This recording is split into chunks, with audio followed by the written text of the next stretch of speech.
Uusia vastuunkantajia, yllättäjiä, kesto-onnistujia ja riman alittajia. Kaikkia näitä löytää, kun kelaa runkosarjan läpi pakkeja tarkkaillen. Markus Seikolan, Jukka Laamasen ja Lee Sweatin hyökkäyspään onnistumiset olivat odotettuja, mutta tehopakkien listalta löytyy joukko uusia nimiä. Sami Vatanen on näyttänyt, ettei hänestä ennen kautta turhaan puhuttu. Vasta 18-vuotias nuorukainen on laittanut uusiksi sekä tulokaspuolustajien syöttö- että pisteennätykset ja on ollut samalla Jypin peräpään tehokkain. Tulokaspuolustajista maininnan ansaitsee myös 20-vuotias Aleksi Laakso, joka on Bluesin toiseksi tehokkain pakki.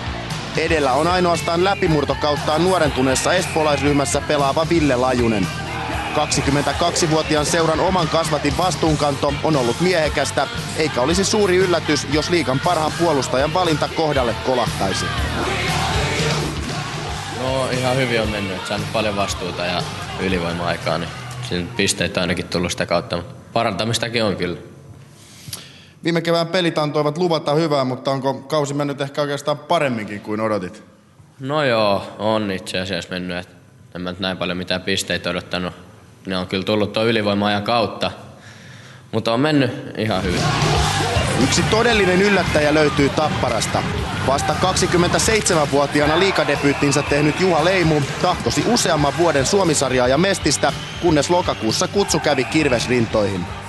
Pelaamassaan 34 ottelussa Leimu on merkkauttanut 24 tehopinnaa. Olisitko sinä uskonut, että Tapparan tehokkain puolustaja tulee kesken kauden Lempäälän kisasta?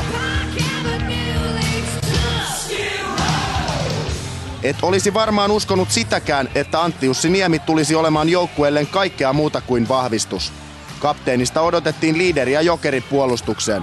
Kuitenkin yksi tehty maali ja -10 kielivät jostain aivan muusta. Paljon enemmän olisi voinut odottaa myös IFK:n Dale Clarkilta ja Toni Söderholmilta. Clark on parantanut syyspuoliskosta, mutta plus-miinus on edelleen 8 pakkasen puolella. Söderholmin vastaava lukema näyttää -15. Se on paljon joukkueessa, joka majailee sarjan 4. Pörssivoittoon matkalla oleva kaksikko Tomi Pettinen, Harri Tikkanen on sen sijaan voitu poimia plus-miinus-listan kärjestä syksystä lähtien. Molemmat herrat nauttivat ennen 2 viimeistä kierrosta plus 25 asteen lämmöstä.